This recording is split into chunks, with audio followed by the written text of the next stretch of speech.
오늘은 개혁주의와 세대주의로 본 요한계시록 강해 71번째 말씀을 증거하겠습니다. 오늘은 천사가 전한 영원한 복음, 이런 제목으로 말씀을 증거하겠습니다. 천사가 전한 영원한 복음. 요한계시록 14장 6절 7절 본문 말씀입니다. 또 보니 다른 천사가 공중에 날아가는데 땅에 거주하는 자들 곧 모든 민족과 종족과 방언과 백성에게 전할 영원한 복음을 가졌더라. 그가 큰 음성으로 이르되 하나님을 두려워하며 그에게 영광을 돌리라. 이는 그의 심판의 시간이 이르렀음이니 하늘과 땅과 바다와 물들의 근원을 만드신 이를 경배하라 하더라. 여기에 천사가 등장을 합니다. 14만 4천에 관한 말씀이 마치고 이제 천사가 등장을 해서 하늘 중천에 떠서 이제 영원한 복음을 전합니다. 이 천사는 성경에 보게 되면 헬라어로 안젤로스, 그렇게 발음을 합니다. 안젤로스, 천사는 전령, 메신저, 그런 뜻이 있습니다.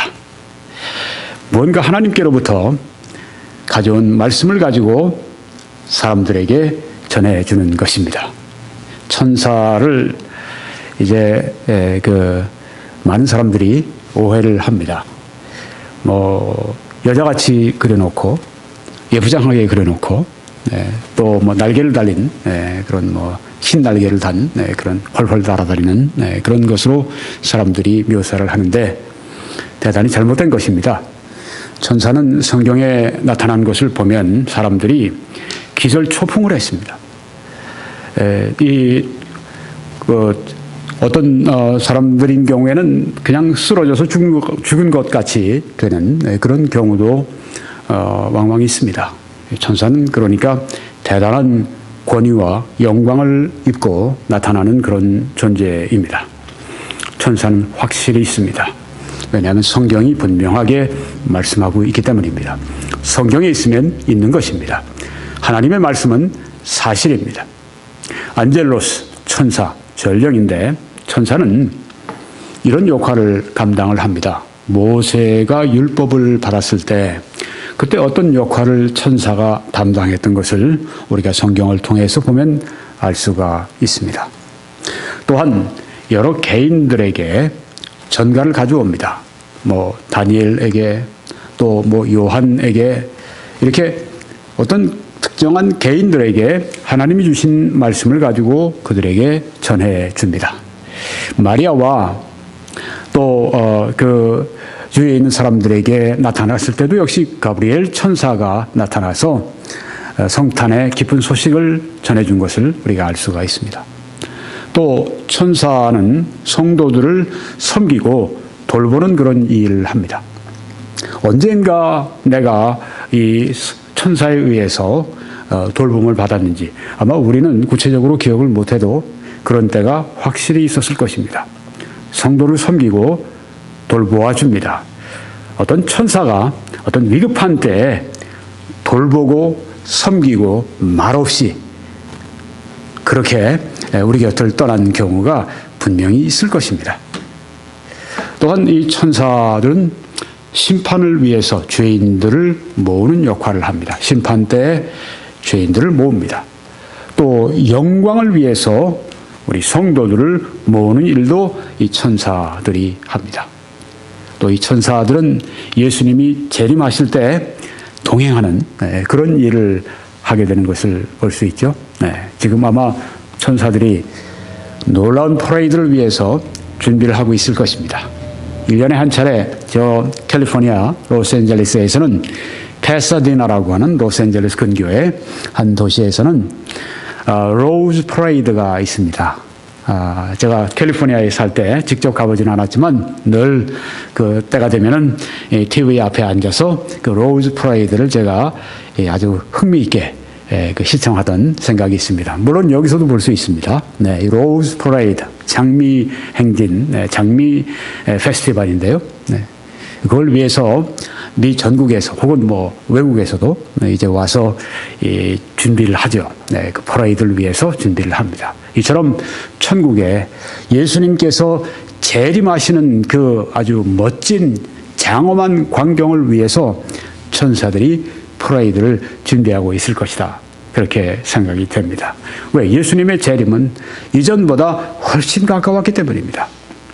또 특별히 한 부류의 사람들, 이 성경을 휴거는 다 믿는데요. 휴거는 다 믿는데 7년 차입니다. 네, 그 예수님이 재림하실 땐 다 휴거를 하는데 그 전에 7년 전에 그 7년 대환란 있기 직전에 휴거하느냐, 그때 하지 않느냐, 뭐 휴거는 나중에 예수님 재림할 때 하느냐, 이 차이뿐이죠. 휴거는 답이 있습니다. 자, 그때가 훨씬 더 가까워졌습니다. 어제보다 오늘 더 가까워졌습니다. 천사들은 지금 그 재림을 준비하고 있을 것입니다. 재림 때 예수님과 동행하게 되고요. 그런데 이 계시록에 나타난 천사들은 어떤 특징이 있는가 하면 그 하나님의 무서운 재앙을 가져오는 그 일을 합니다. 굉장한 초능력을 가진 존재들이 천사들인 것을 알 수가 있습니다. 왜냐하면 거의 초자연적인 그런 자연재앙들이 이 지구상에 내려지는데 그 일을 행하는 자가, 수행하는 자들이 바로 천사들이기 때문입니다. 대단히 위험이 있고 능력이 있고 그런 존재들이 천사라고 하는 것입니다. 이 천사가 여기에 보니까 땅에 거주하는 자들에게, 이것은 이제 불신자들을 말하는 것입니다. 곧 모든 민족과 종족과 방언과 백성에게 전할 영원한 복음을 가졌더라. 자, 천사들이 지금 나타나서, 천사가 나타나서 하는 것이 무엇인가?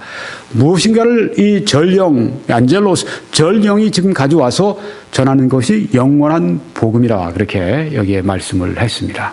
천사가 지금 영원한 복음을 가져왔습니다. 어떤 때입니까? 지금 인의 심판, 7 인의 심판이 땅에 떨어진 때입니다. 또 나팔의 재앙이 지금 땅에 떨어진 때입니다. 이제 6 나팔까지, 그리고 7째 나팔이 불려지게 되면 이제는 이 대접의 심판이 오게 되는, 점진적으로 이 땅에 재앙이, 더 강력한 재앙들이 이제 쏟아지게 되고, 그래서 뭐 지진도 있고 전쟁도 있고 전염병도 있고 기근도 있고 여러 가지, 전쟁도, 여러 가지 것들이 지금 땅에 살아가는 사람들을 괴롭힙니다. 그런데 이때 또 죄가 많은 곳에 은혜가 많다고 하시는 말씀처럼 강력한 전도가 진행되고 있습니다. 7년 대환란의 그 무서운 재앙과 환란 속에서도 14만 4천이 목숨을 걸고 복음을 증거합니다. 또 성경에 보면 2 증인이 나오는데 2 증인이 또한 강한 능력을 가지고 복음을 증거하고, 환란기에 이제 이런 그 복음 전도를 듣고 구원받은 환란기의 성도들이 있습니다. 교회는 지금 휴거해서 그리스도인들이, 성도들이 다 천국에 올라갔지만, 그렇다고 이 땅에 구원받는 역사가 없는 것이 아니라 오히려 더 큰 부흥의 역사가 일어나는데, 그때 환란기에 이제 구원받은 성도들이 또 복음을 전하고 있습니다. 그런데 여기에 하나님께서 또한 천사를 보내셔서 그 영원한 복음을 증거하게 하십니다.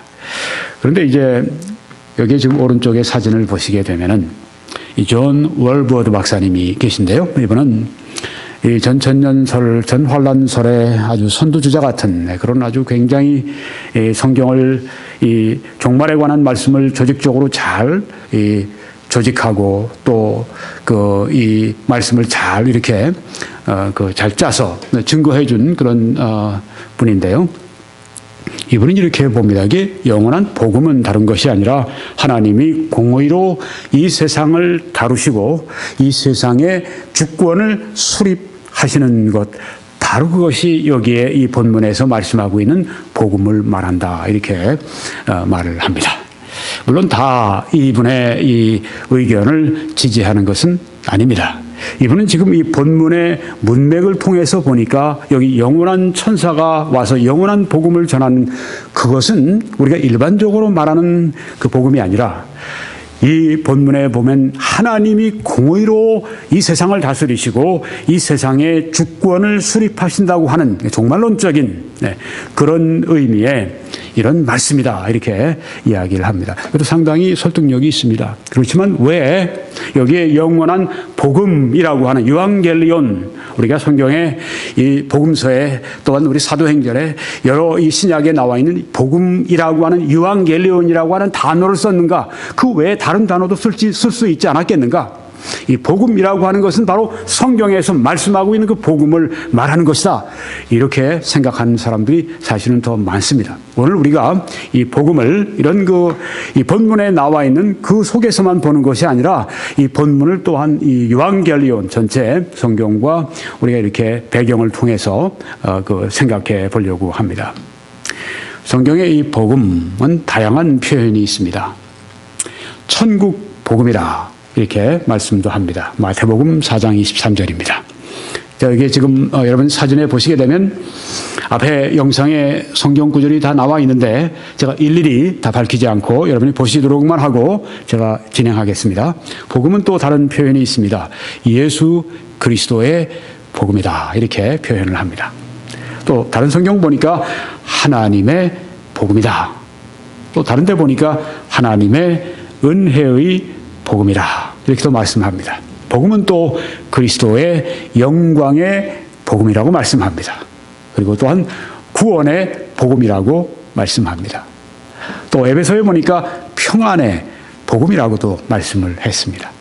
디모데전서에 보니까 영광스러운 복음이다, 이렇게 또 말씀을 했습니다. 그럼 이 복음이 무엇입니까? 복음이라고 하는 것은 무엇입니까? 유앙겔리온, 기쁜 소식, 복음이 과연 무엇입니까? 네, 복음에 대해서 성경에 가장 잘 설명해 준 데가 사도 바울이 여기에 적은 말씀입니다. 고린도전서 15장 1절에서 말씀인데, 형제들아, 내가 너희에게 전한 복음을, 유앙겔리온, 기쁜 소식을 너희에게 알게 하노니 이는 너희가 받은 것이요 또 그 가운데 선 것이라. 이 고린도 교회에 편지를 쓰면서 고린도 성도들이 이 복음을 받았고 또한 복음 가운데 서 있는 형제들이라고 그렇게 인식하고 말씀 증거하는 것입니다. 너희가 만일 나의 전한 그 말을 굳게 지키고 헛되이 믿지 아니하였으면 그로 말미암아 구원을 얻으리라, 받으리라 말씀을 했습니다. 믿으면, 헛되이 믿지 아니하였으면, 참으로 믿었으면, 내가 전한 말을 참으로 믿었으면 너희들이 구원을 받으리라고 말씀을 했습니다. 복음입니다.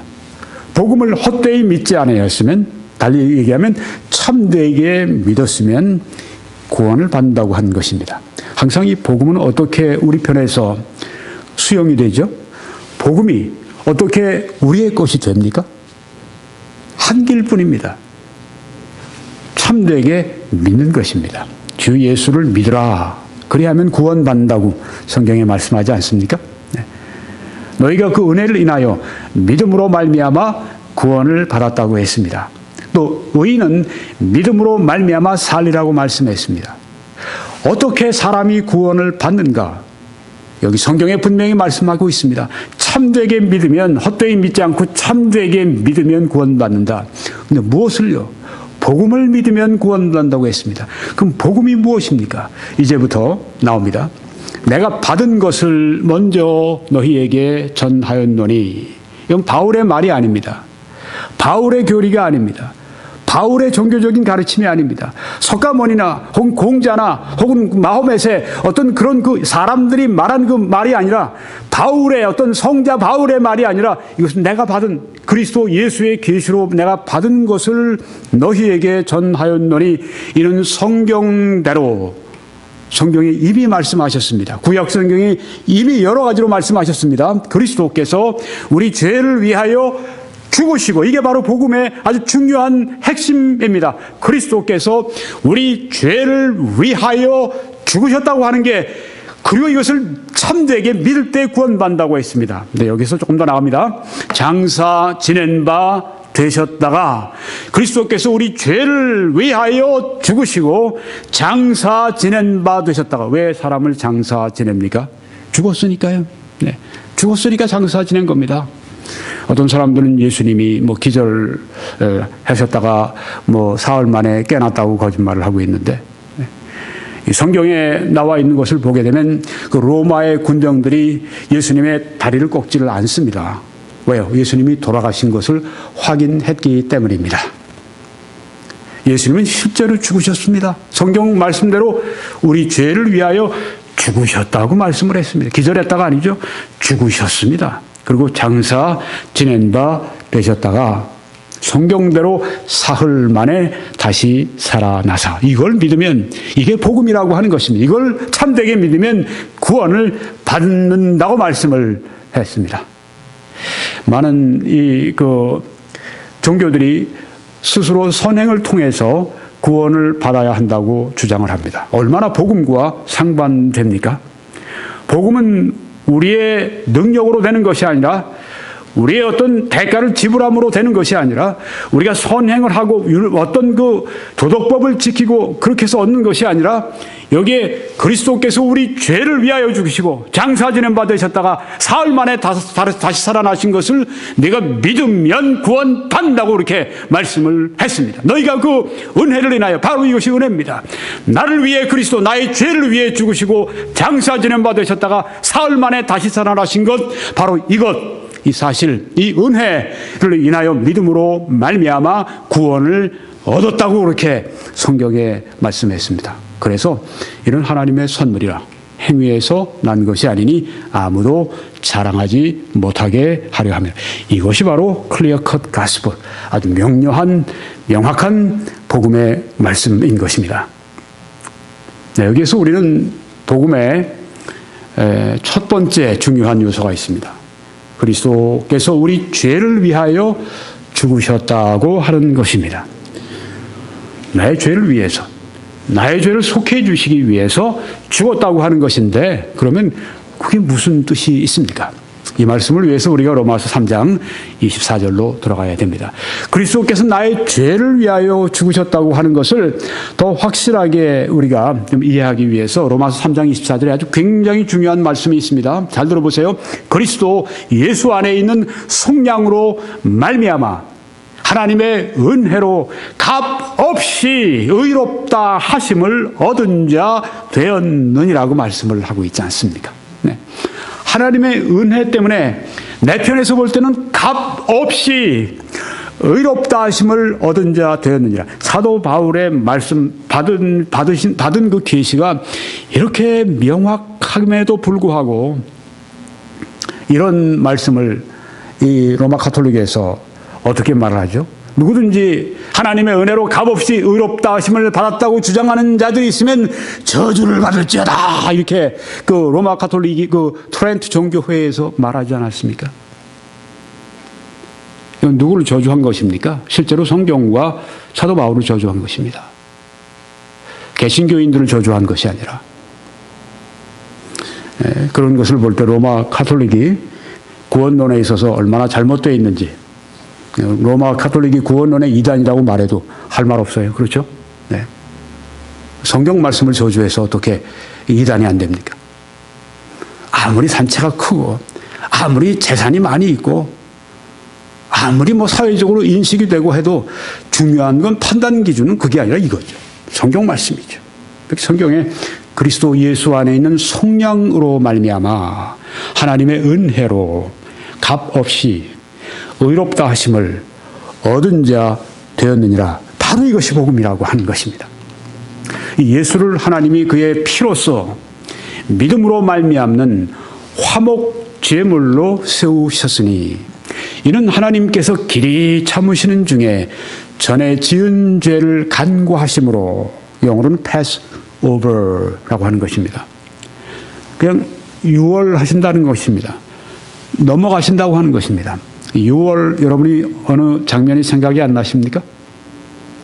이스라엘 백성들이 애굽에서 떠나기 첫날, 그때 하나님께서 애굽의 모든 장자를 치실 때 이스라엘 사람들에게는 너희들이 들어가 있는 그 집에는 지방 그 문설주에 그 어린 양의 그 피를 취해서 거기다 칠하라고 했습니다. 그러면 내가 그 피를 보면 넘어가리라고 말씀을 했는데 그것이 바로 유월절입니다. 그것이 바로 여기 지은 죄를 간구하신다는 말씀이 바로 그 뜻입니다. 내가 분명히 하나님 앞에 범죄하고 죄로 말미암아 지옥 가야 마땅한데 그 예수 그리스도의 피가 믿음으로 내 영혼의 문설주에 칠해져 있으니까 그것을 보시고 pass over 간구하시고 하고 말씀을 하신 겁니다.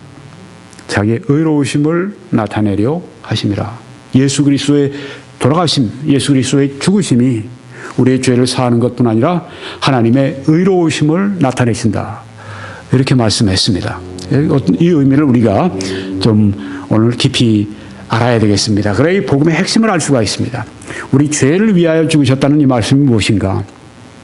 그리스도 안에 있는 속량으로 말미암아 값없이 하나님의 은혜로 우리가 의롭다 하심을 받았다고 했는데 그리스도 안에 있는 이 속량이 무엇입니까?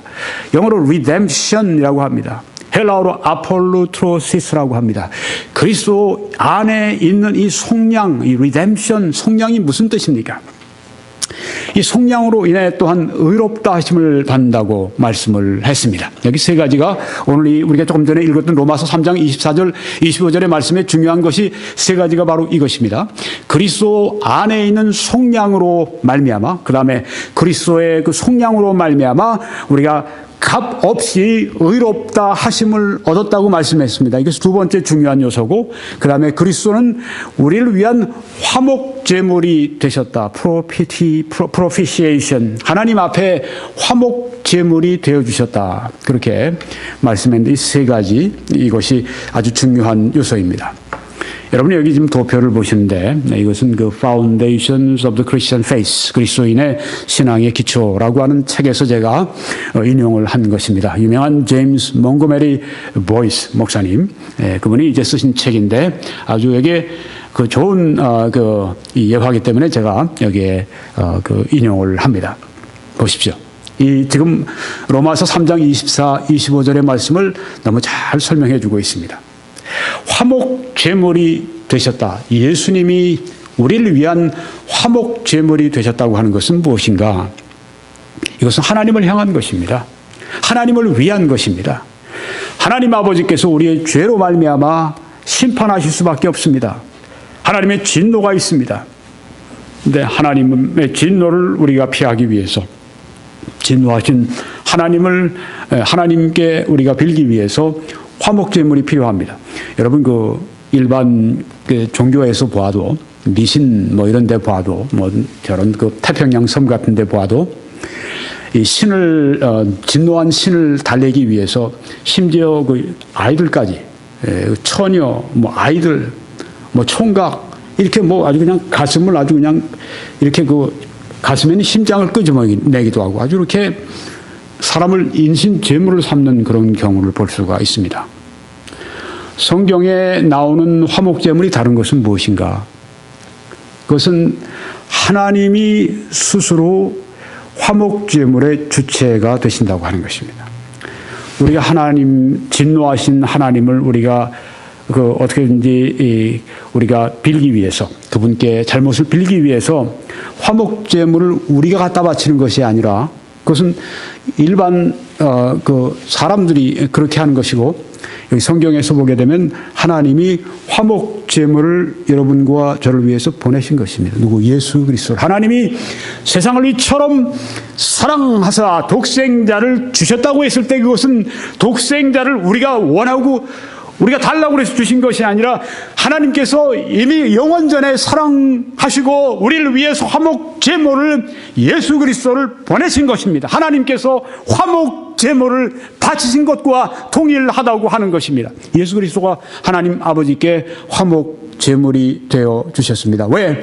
하나님께서 하나님의 이 진노와 이 죄에 대한 이 저주를 하나님께서 사람들에게 하실 수밖에 없는데 사랑하시지만 죄에 대한 하나님의 공의 때문에 그들에게 진노를 내리실 수밖에 없는데 그때 예수 그리스도가 그 진노를 대신 받으시는 화목 제물이 되어 주셨다고 하는 것입니다. 그래서 그리스도께서 우리 죄를 위하여 죽으셨다고 하는 말씀은 하나님 아버지께서 나의 죄를 심판하실 수밖에 없는데 예수 그리스도가 나의 죄를 대신하시고 화목 제물로서 내가 받아야 할 죄의 심판을 대신 받으시는, 그래서 하나님께서 죄의 심판을 내가 아니라 바로 예수 그리스도에게 쏟으시도록 그렇게 하셨다고 하는 말씀이 화목 제물이라고 하는 것입니다. 화목 제물은 바로 하나님을 위해서 예수 그리스도께서 그 몸으로 그의 피로 화목 제물로 바치셨다고 하는 것입니다. 그래서 바로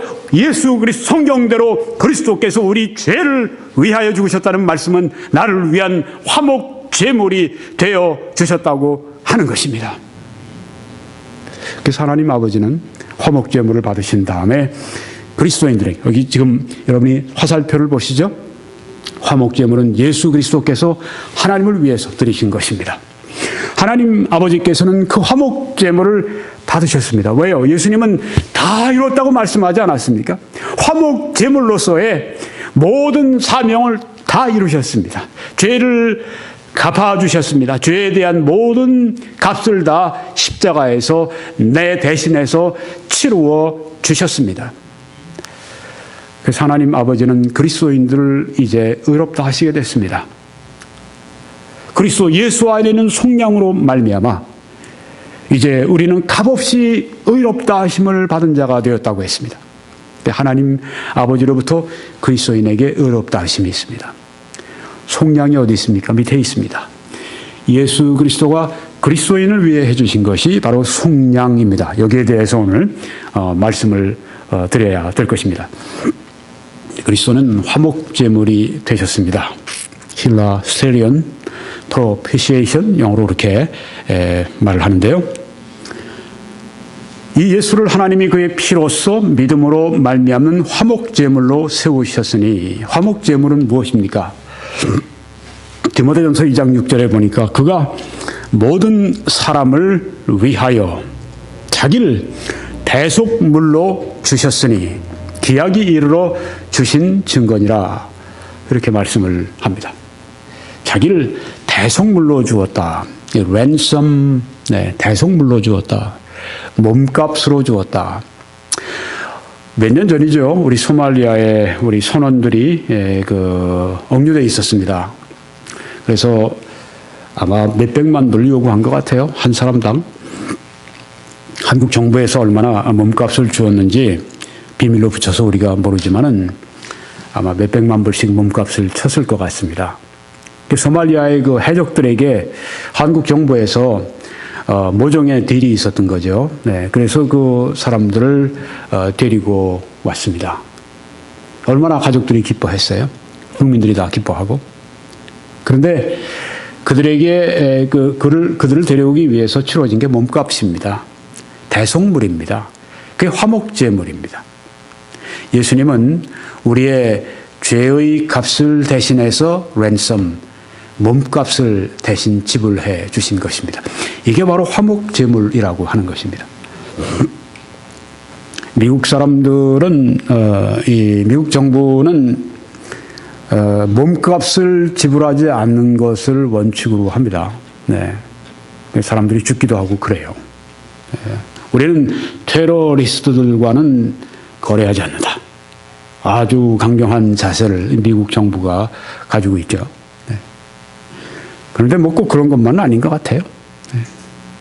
얼마 전에 한 2, 3년 전인가 아프가니스탄에서 한 이 외진 그런 요새에서 이제 미군 한 명이 주로 특수부대가 그런 데 있습니다. 아주 머린 이런 아주 싸움을 잘하는 미국의 해병대 이런 부대들이 거기 주둔하는데 한 사람이 거기서 빠져나왔죠. 탈영을 해서 이제 뭐 나름대로 이유가 있다고 나왔는데 뭐 상관 따를 수 없다고 나왔는데 나와서 뭐 한 12시간 안에 잡혔죠.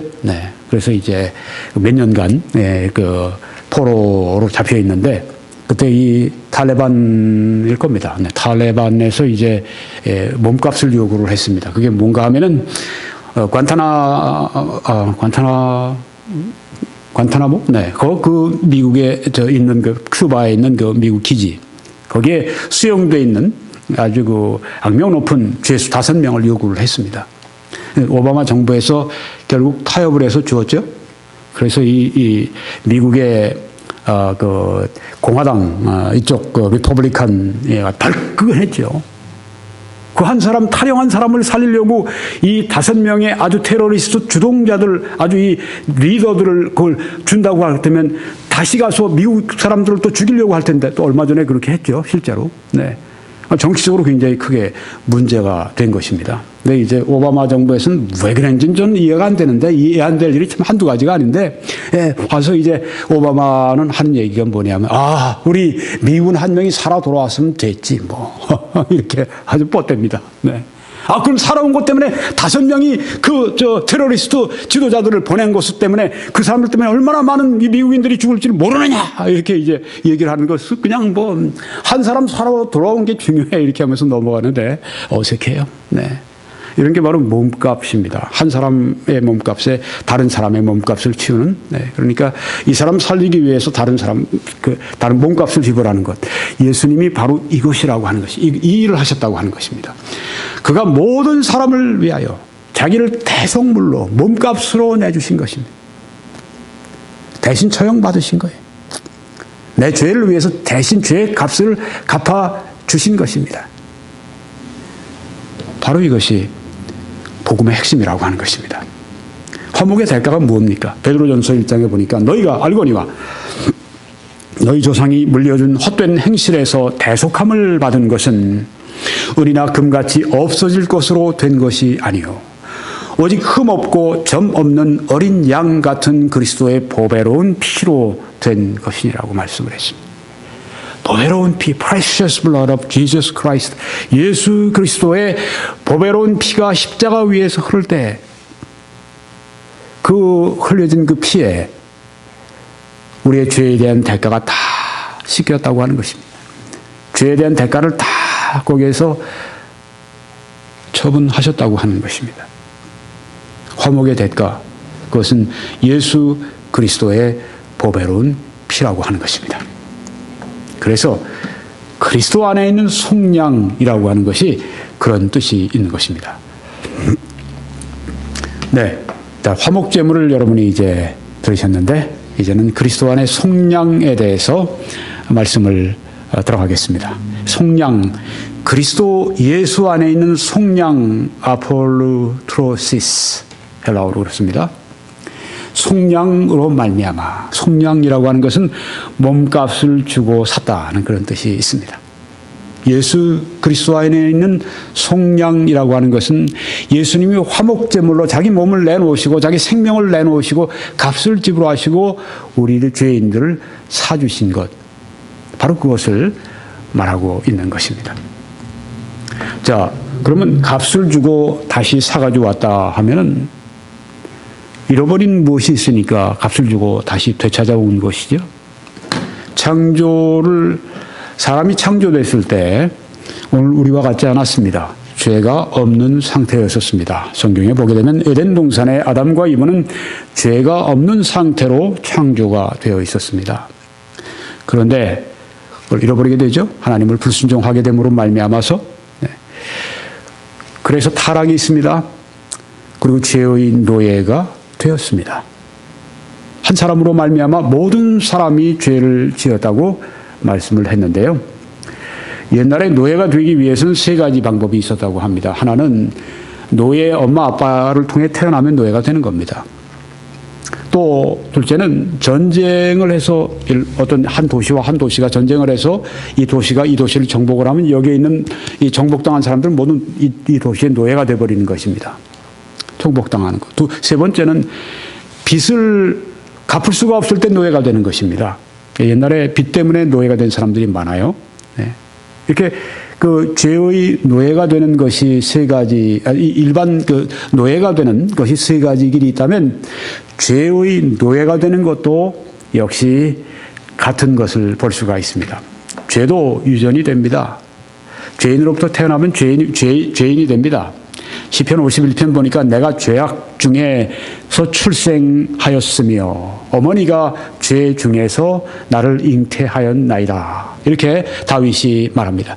다윗의 어머니가 뭐 죄악 가운데 뭐 잘못 어떤 관계 때문에 자기가 낳았다 이런 의미가 전혀 아니라 어머니가 죄인이기 때문에 나도 그 죄악 중에 출생했다고 하는 말입니다. 그러니까 바로 죄는 유전된다고 하는 것입니다. 모든 사람이 이 아담 한 사람으로 말미암아 죄가 세상에 들어왔다고 말씀을 했는데 아담 한 사람의 범죄로 말미암아 모든 사람들이 그 원죄로 말미암아 모든 사람들이 죄인 되었다고 성경에 말씀을 합니다. 이 세상에 태어나서 난 한 번도 죄를 범한 적이 없어. 그런 사람 아무도 없어요. 그렇지만 한 번도 죄를 범하지 않았다고 하는 말이 그 거짓말이 또 그 사실도 아닌 게 사실이라고 가정해도 죄인입니다. 왜? 그런 태어나면서부터 죄인 가운데 출생했기 때문에 죄악 중에 출생했기 때문에 죄의 성품을 가지고 태어났기 때문이라고 하는 것입니다. 또 성경에 보니까 이런 말씀이 있습니다. 시편 19편에 또 주의 종에게 고의로 죄를 짓지 말게 하사 그 죄가 나를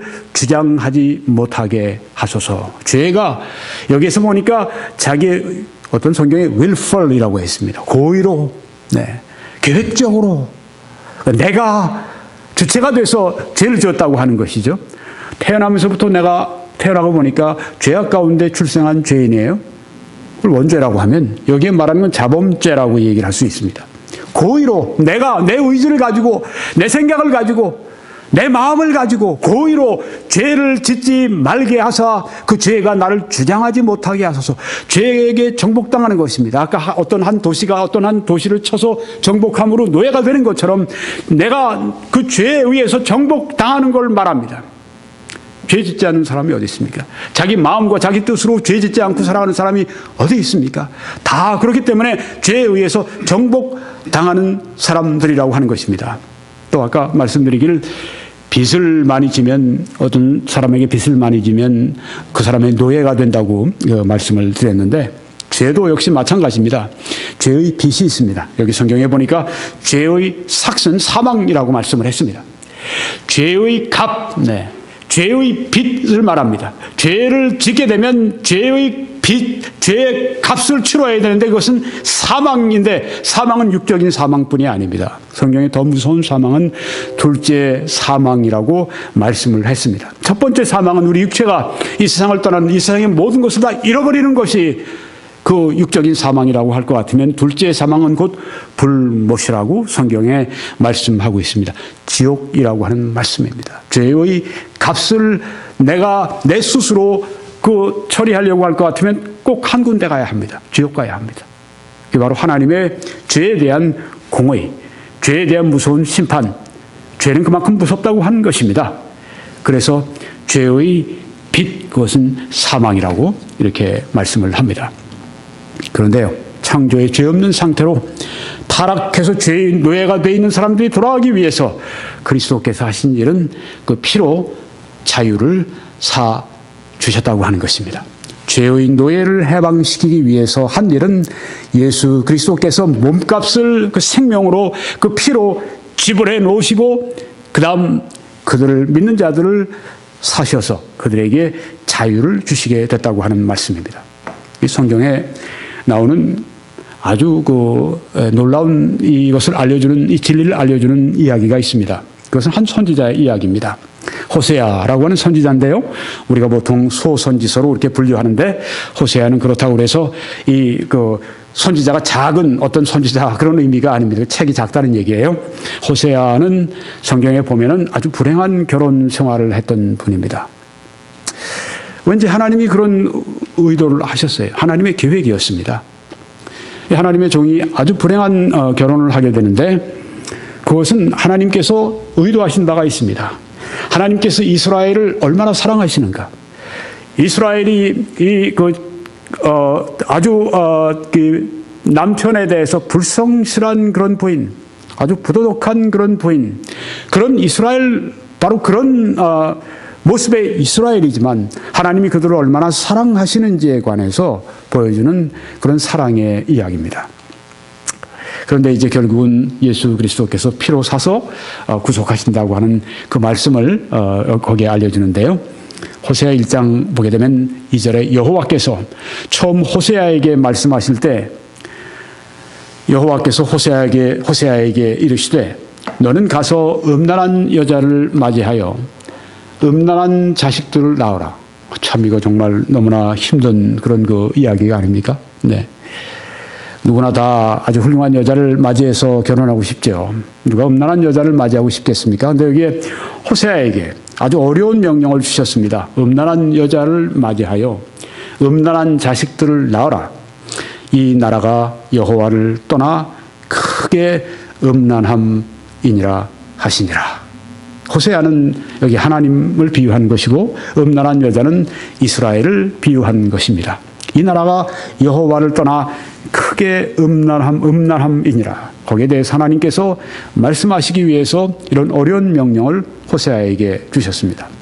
이에 그가 가서 디블라임의 딸 고멜을 맞이하였더니 고멜이 임신하여 아들을 낳으매. 네, 고멜이라고 하는 대단히 부도덕한 여자를 이제 데리고 와서 결혼을 합니다. 네, 음란한 여자라고 성경에 말씀을 했는데요. 여호와께서 내게 이르시되 이스라엘 자손이 다른 신을 섬기고 건포도 과자를 즐길지라도 여호와가 그들을 사랑하나니 너는 또 가서 타인의 사랑을 받아 음녀가 된 그 여자를 사랑하라 하시기로. 네. 저에게 호세아는 참 너무 어려운 명령을 받았습니다. 타인의 사랑을 받아 음녀가 된 여자. 그러니까 지금 어떻게 됐습니까? 호세아가 음란한 여자를 맞아서 이제 결혼했는데 여자가 도망을 간 겁니다. 다른 사람과 이제 달아난 거예요. 그 여자를 사랑하라. 이렇게 여기 말씀합니다. 하나님이 얼마나 우리를 사랑하시는지에 관해서 여기에 지금 말씀하고 있습니다. 우리도 하나님을 떠나서 하나님이 원치 않으시는 길로 다른 어떤 이 죄와 짝지어서 하나님을 떠나갑니다. 영적으로 음녀가 된 겁니다. 영적인 음행을 하는 것입니다. 그런데 그 여자를 사랑하라 하시기로 하나님이 그런 가운데 있는 이스라엘일지라도 하나님의 백성일지라도 하나님께서 택하셨기 때문에 하나님이 사랑하신다고 하는 것을 여기에 지금 보여주고 있습니다. 하나님은 어떤 사랑으로 이스라엘을 사랑하십니까? 그리스도인들을 사랑하십니까? 네. 지금 여기 보니까 내가 은 15개와 보리 한 호멜 반으로 나를 위하여 그를 사고 하는 말이 있습니다. 이제 이 음란한 여자 고멜이 남편을 떠나서 다른 남자와 이제 짝을 지어서 어디를 가버렸는데 이제 빚을 지고 노예가 된 것 같아요. 네. 그래서 지금 노예 시장에 나와서 몸값을 이제 내고 팔려가야 되는데 그때 이제 흥정이 붙었습니다. 아마 어떤 사람이 나 은 5개 저 여자 사겠어. 그렇게 어떤 남자가 거기에서 아마 고멜이 잘생겼던가 보죠. 네. 그러니까 여기 있던 이 호세아가 아마 있다가 나는 은 7을 주겠어. 그 사람은 이제 실격한 거예요. 다른 사람이 있다. 난 그러면 은 10개를 나는 내겠어. 난 은 12를 내겠어. 난 은 13개를 내겠어. 호세아는 난 은 15개를 내겠어. 저쪽에 있던 두 사람이 난 은 15개와 보리 반 호멜을 저 여자를 사는데 내가 내겠어. 호세아는 나는 은 15개와 보리 한 호멜 반으로 저 여자를 데려오겠어. 아무도 호세아의 이 사랑을 이길 수가 없었습니다. 호세아가 이 여자를 데리고 이제는 몸값을 지불하고 속전을 여기 은 15개와 보리 한 호멜 반 몸값 랜섬 대속물을 내주고 여자를 이제 데리고 옵니다. 고멜을 데리고 옵니다. 참 어려운 일이겠죠? 네. 이게 하나님의 사랑이라고 하는 것입니다. 우리 하나님을 떠나도 하나님이 이런 사랑으로 그리스도인들을 사랑하신다고 하는 말씀입니다. 여기 지금 호세아가 이 많은 사람들 가운데 무슨 창피입니까? 무슨 불필요한 돈 낭비입니까? 네. 그럼에도 불구하고 그 고멜을 다시 데려오는 그 사랑, 이게 바로 하나님의 우리를 향한 사랑이라고 하는 것입니다. 우리가 그릇된 길로 갔을지라도 다시 찾아서 데려오시는 그 사랑.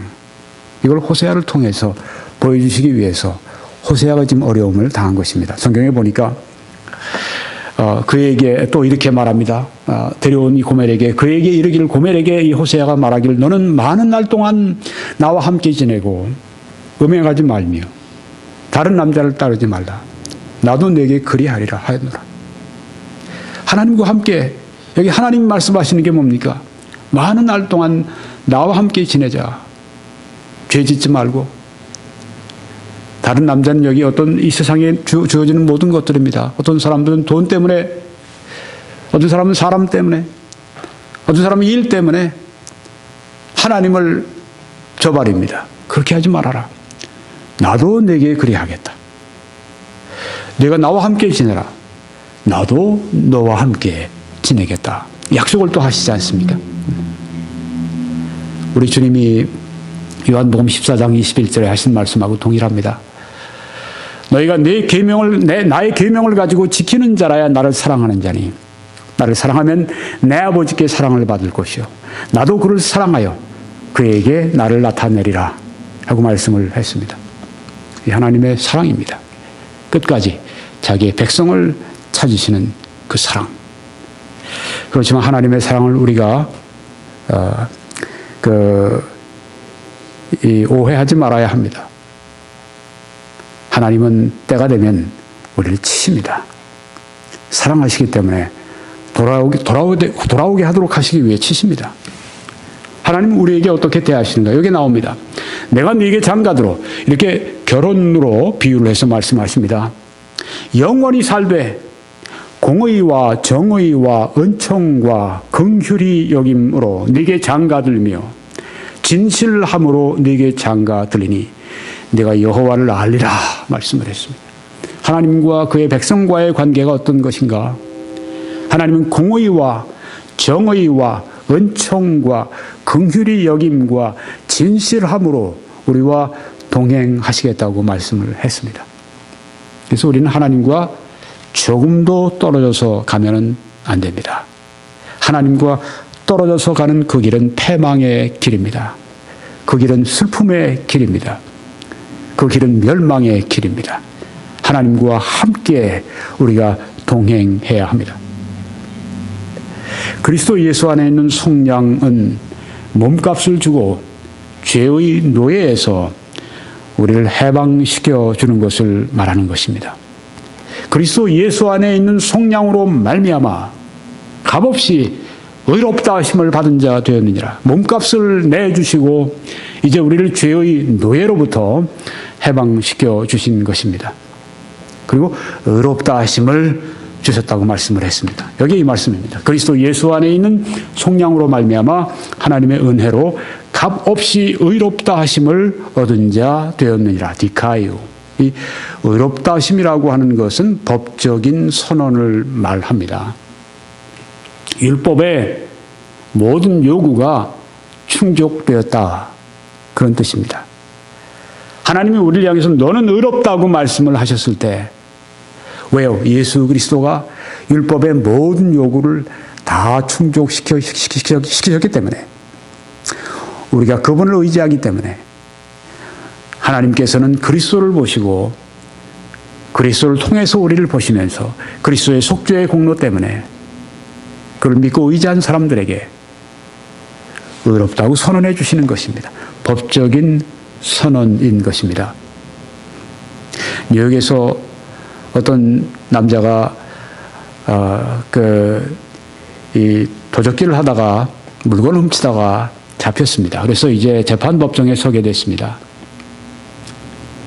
나와서 이제 그렇게 얘기를 합니다. 제가 3일 동안 먹을 게 없었습니다. 애들이 너무 배고파하기 때문에 전에 한 적이 없었지만 제가 가게에서 물건을 훔치게 되었습니다. 잘못했습니다. 실제로 있었던 실화입니다. 그러니까 그 재판관이 다 듣고 난 다음에 이 사람 분명히 잘못했습니다. 이 사람 분명히 사회법을 어겼습니다. 이 사람 마땅히 이 감옥살이를 해야 됩니다. 그렇지만 여러분, 우리가 해줄 수 있는 일이 하나 있습니다. 지금 자녀가 굶고 굶어서 어쩔 수 없이 이제 그 도적질 한 이분 위해서 여러분 벌금을 우리가 대신 걷어서 내줍시다. 방면할 수 있도록. 네. 그 재판관이 거기서 자기가 모자 같은 거 끄집어놔 가지고 자기부터 돈을 여기다 넣고 쭉 돌렸습니다. 재판정에서. 그래서 재판정에서 이제 도네이션을 한 겁니다. 그래서 다들 이제 모아서 보니까 이 사람이 내야 될 벌금 이상을 여기에 모아놓은 거예요. 네. 그래서 이 재판관이 여기 지금 내야 될 벌금 이상을 여기에 지금 우리가 모았습니다. 이제 우리가 이 벌금을 이분을 위해서 내주고 이분을 우리가 방면하겠습니다. 다 어떻겠습니까? 다들 아멘 했죠. 네. 실제로 있었던 일입니다.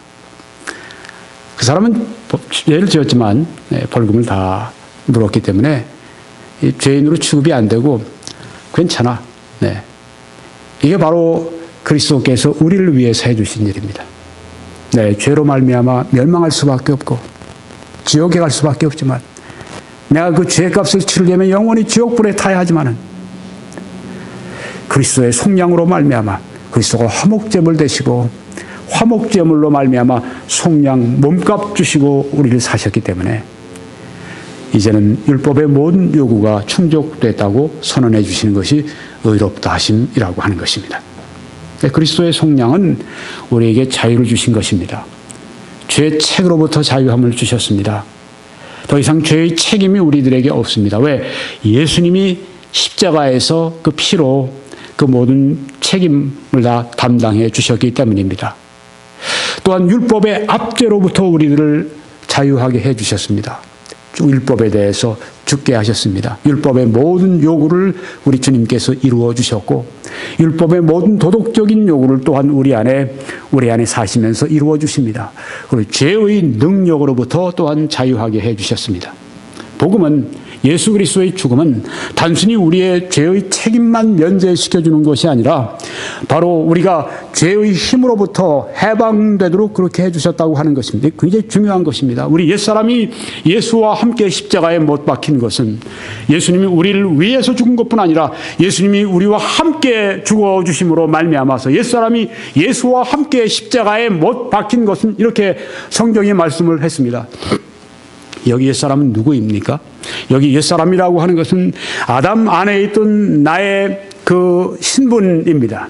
아담 안에 있는 나를 십자가에서 함께 못 박아 죽이심으로 말미암아서 아담 안에 있으면 늘 나는 죄의 노예가 되어 있습니다. 그런데 이제는 나를 십자가에서 함께 못 박아 죽이게 하시고 그래서 옛사람이 예수와 함께 십자가에 못 박힌 것은 죄의 몸이 멸하여 이 몸, 늘 죄에 의해서 지배를 받는 이 죄의 몸이 성경에 보면 멸하여라고 하는 표현도 있지만 더 좋은 번역은 이 효능을 상실하여 그런 뜻입니다.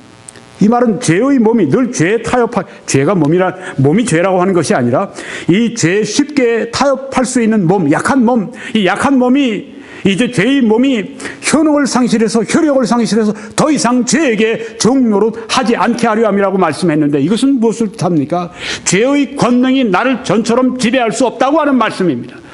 나 아직도 내 안에 죄가 나를 굉장히 사로잡으려고 그러고 내가 그렇게 죄를 짓고 싶은 마음도 있고 그런데 그것이 없어졌다고 하는 것이 아니라 그 죄의 지배 가운데 살아가던 나의 옛날의 모습, 나의 옛날의 그 인간됨이 이제는 바뀌어서 예수 그리스도 안으로 내가 그와 함께 십자가에 죽고 그와 함께 장사하고 그와 함께 부활함으로 말미암아 예수 그리스도 안에 있음으로 말미암아 이제는 더 이상 옛날처럼 죄에 의해서 마음대로 지배를 받지 않는 그런 신분이 되었다고 하는 그런 말씀입니다.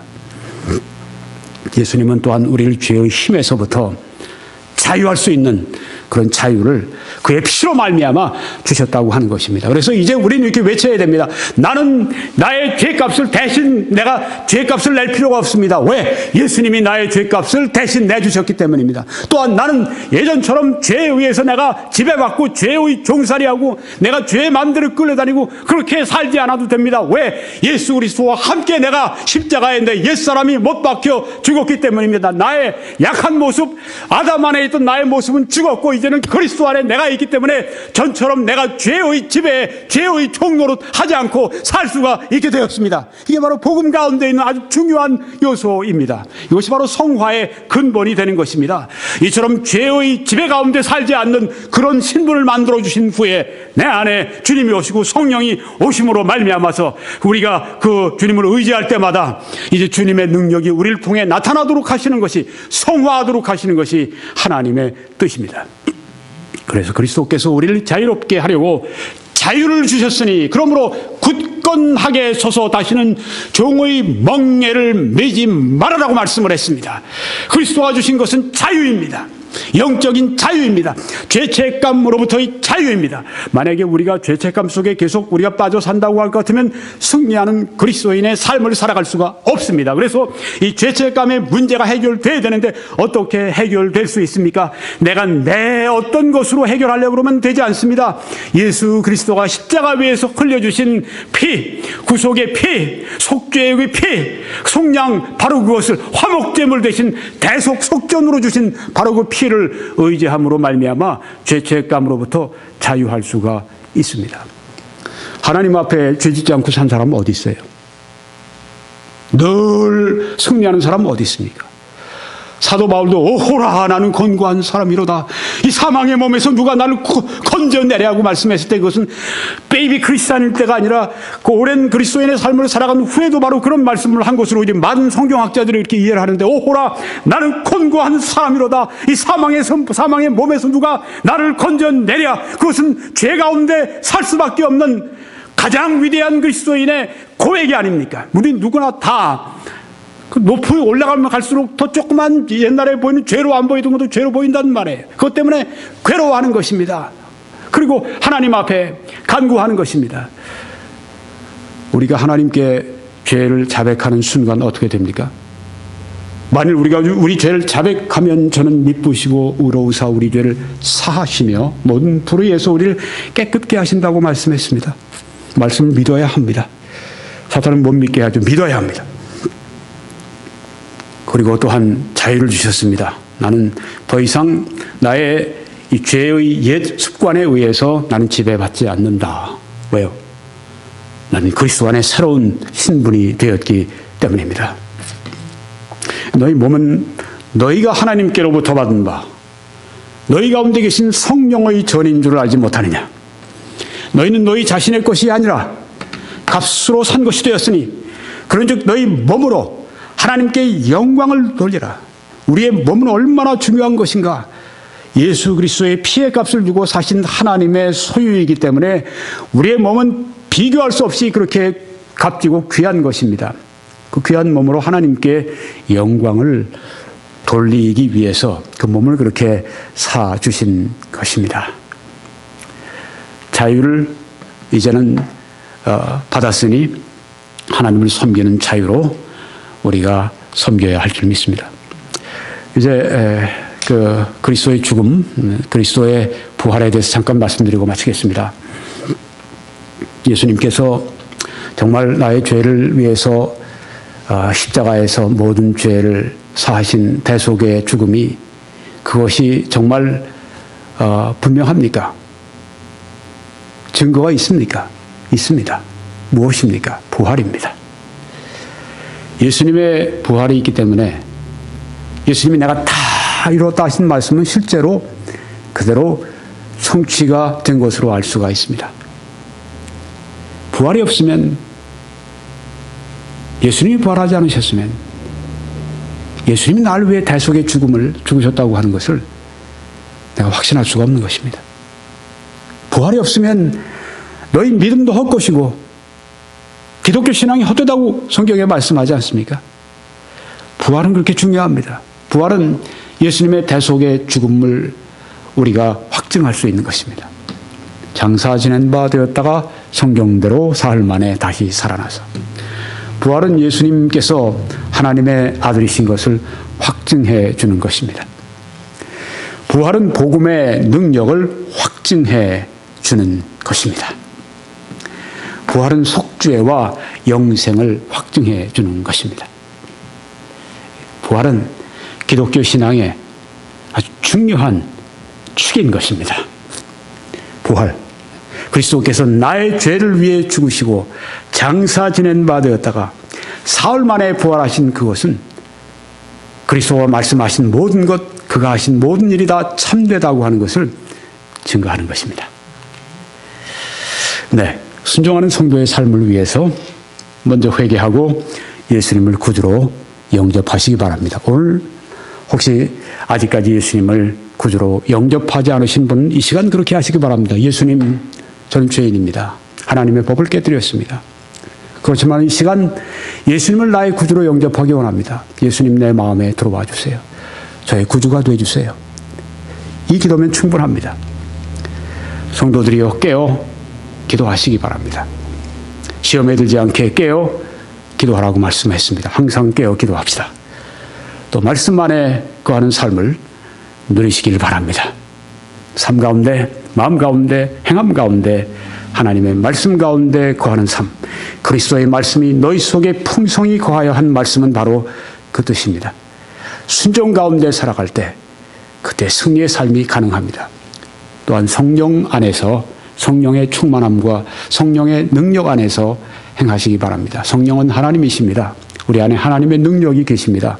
의지할 때 하나님의 능력은 우리를 통해서 풀려나올 수가 있습니다.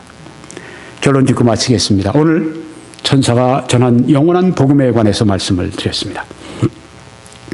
그래서 개혁주의와 세대주의로 본 요한계시록 강해 71번째 말씀을 마치고요. 여러분들은 이제 www.21church.com으로 들어오셔서 이 말씀을 시청해 주시고 기도해 주시고 또 알려주시고 성령이 감동하시면 재정적으로 이 사역을 위해 후원해 주시기 바랍니다. 여러분이 그렇게 하실 때 하나님의 크신 축복이 함께 하시길 축원합니다. 아멘.